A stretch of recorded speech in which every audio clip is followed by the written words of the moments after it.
ఈరోజు మంచి రోజు అనేసి మరి గుడికి వెళ్ళి ఇలా దేవుని కట్టించుకొని పూలహారము మళ్ళీ నిమ్మకాయలు దిష్టి ఉండాలని చెప్పేసి మా ఇంటి దగ్గర అనమాట.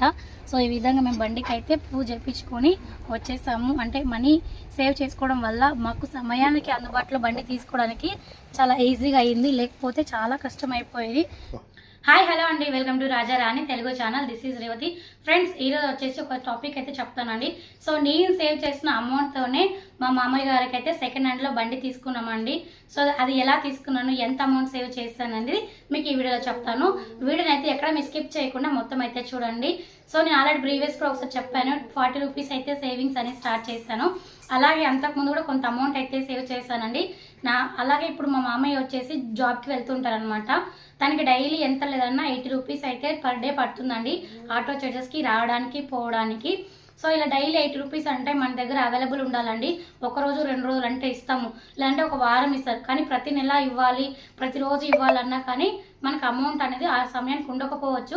దానివల్ల తను జాబ్కి కూడా పోకుండా ఇంట్లో కూడా ఉండిపోయే పరిస్థితి కూడా ఉంటుంది. సో ఇలా 2-3 సార్లు అయితే జరిగింది. సో ఇలా కాదు, చాలా ఇబ్బంది అయిపోతుంది అనేసి ఇంకా ఆలోచించుకొని నా దగ్గర ఉన్న కొంత అమౌంట్ 30,000 తీసుకున్నాను. అలాగే మా బావ దగ్గర ఉంది 10,000 ఎగేసుకొని మేము సెకండ్ హ్యాండ్లో అయితే అమౌంట్ అయితే తీసుకొని ఒక బైక్ని అయితే తీసుకున్నామండి.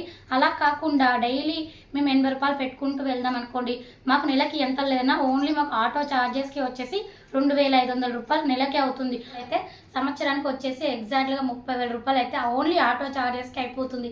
సో ఇట్లా ప్రతిసారి పెడితే మనకు అమౌంట్ అంటూ కనిపిదండి.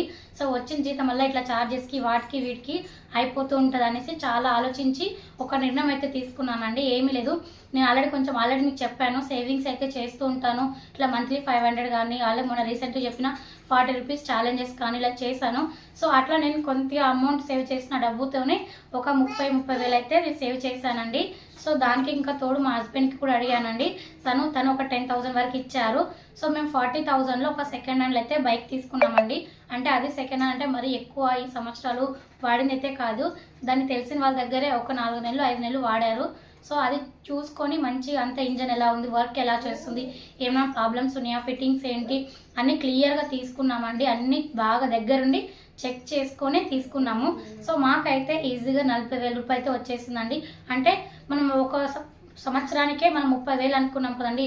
పోనీలో 1.5 సంవత్సరం మనం ఛార్జీ డబ్బులు పోయినాయి అనుకోండి, మిగతా రోజులన్నీ మనకి ఆటో డబ్బులు ఖర్చు లేకుండా ఉంటాయి కదండి. ఆ డబ్బులు కూడా మనం సేవ్ చేసినట్టు అవుతుంది. ఇలా మా మామయ్య కూడా బండి తీసుకున్నట్టు ఉంటుంది.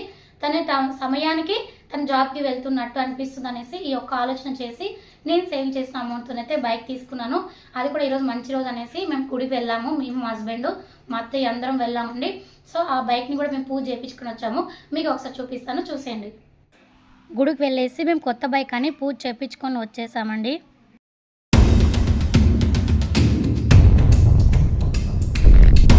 సో ఇదేనండి, మేము చెప్పాము కదా సెకండ్ హ్యాండ్లో బైక్ తీసుకున్నాము మా మామయ్య కానీ. ఇదే అనమాట. ఈరోజు మేము గుడికి వెళ్ళాము. గుడికి వెళ్ళేసి తీసుకున్నాము. యాక్చువల్లీ మా బావది మా మామయ్యది ఒకటేలా ఉంటుంది బండి, ఎందుకంటే వైట్ అండ్ వైట్ అనమాట. సేమ్ ఆల్మోస్ట్ సేమ్ ఉంటుందండి బండి అయితే. సో ఈరోజు మంచి రోజు అనేసి మరి గుడికి వెళ్ళి ఇలా దేవుని కట్టించుకొని పూలహారము మళ్ళీ నిమ్మకాయలు దిష్టి ఉండాలని చెప్పేసి మా ఇంటి దగ్గర అనమాట. సో ఈ విధంగా మేము బండికి అయితే పూజ చేయించుకొని వచ్చేసాము. అంటే మనీ సేవ్ చేసుకోవడం వల్ల మాకు సమయానికి అందుబాటులో బండి తీసుకోవడానికి చాలా ఈజీగా అయింది, లేకపోతే చాలా కష్టం అయిపోయేది. సో ఇలాగే మీరు కూడా మనీ సేవ్ చేయండి. అందుకేనండి ప్రతిసారి మనీ సేవింగ్ చేయండి అనేసి చెప్తున్నాను. సో మనం సేవింగ్ చేసిన ఎంతో కొంత అమౌంట్ మనకి ఇప్పుడు చూసినా మాకు ఆపదలు, అంటే మా మామయ్యకి బండి చాలా అవసరం కాబట్టి ఈ బండి అయితే తీసుకున్నాము. ఎటువంటి అప్పులు చేయకుండా, మేము వేరే వాళ్ళ దగ్గర డబ్బులు అడగకుండానే మేము సేవ్ చేసిన డబ్బులతోనే మా మామయ్యకి అయితే సెకండ్ హ్యాండ్ అయితే బండి తీసుకున్నామండి. ఫ్రెండ్స్, మీకు ఈ వీడియో అయితే ఖచ్చితంగా నచ్చుతుంది అనుకుంటున్నాను. నచ్చినట్లయితే లైక్ చేయండి, షేర్ చేయండి, సబ్స్క్రైబ్ చేయండి. అలాగే మా వీడియోస్ కనీస్ కోసం బెల్ ఐకాన్ ఆల్ ప్రెస్ చేయండి. Thank you so much friends.